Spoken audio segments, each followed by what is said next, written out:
বিহু বুলিতো গৰু বিহু বুলিতো নদীত গা নুধুলে ভাল নালাগে না, সেইটো কাৰণে এতিয়া নদীত গা ধুবৰ কাৰণে একদম পুৰা যা যোগাৰ কৰি লৈ মানে সেইফালে একদম পুৰা ৰেডি হৈ আমি ওলাই যাব গৈছো আৰু নদী গৈ আছো দেই।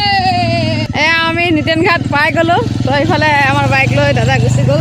তো আৰু ময়ো এইফালে গৈ আছোঁ এতিয়া নিতেন ঘাটলৈকে। আমি ধনু আৰু মই খোজকাঢ়ি গৈ আছোঁ। আহিলোঁ বাইকত, কিন্তু আধা দূৰতে নামি দিলে। আমি যাই পেলাই খোজকাঢ়ি এতিয়া গৈ আছোঁ।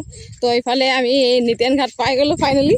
তো আজি বিহু বুলিতো গা ধুবই লাগিব না, নদীত গা নুধুলে মানে ভালেই নালাগে। সেইটো কাৰণে আমি আহি গ'লো আৰু নদীত গা ধুবলৈ কাৰণে বন্ধুসকল। আমাৰ ইয়াত দাদা ষ্টাইলত একদম উৰা। আজি কেনে লাগিছে? মজা লাগিছে। 1 বছৰৰ মূৰত এবাৰ নদীত আহিছা? হা হয় হয়। চালা, এইখন আমাৰ নদী, গা ধুম এতিয়া বেলচিৰি নদী এইখন। খুবেই কম আছে, তথাপিও মানে নকৰোঁ বাৰু। এয়া গ'ল আমাৰ এজন পুৰা, আমাৰ ধনু একদম আহিছিলোৱে মাত্ৰ বাইকত শুয়ে গৈছিলোঁ।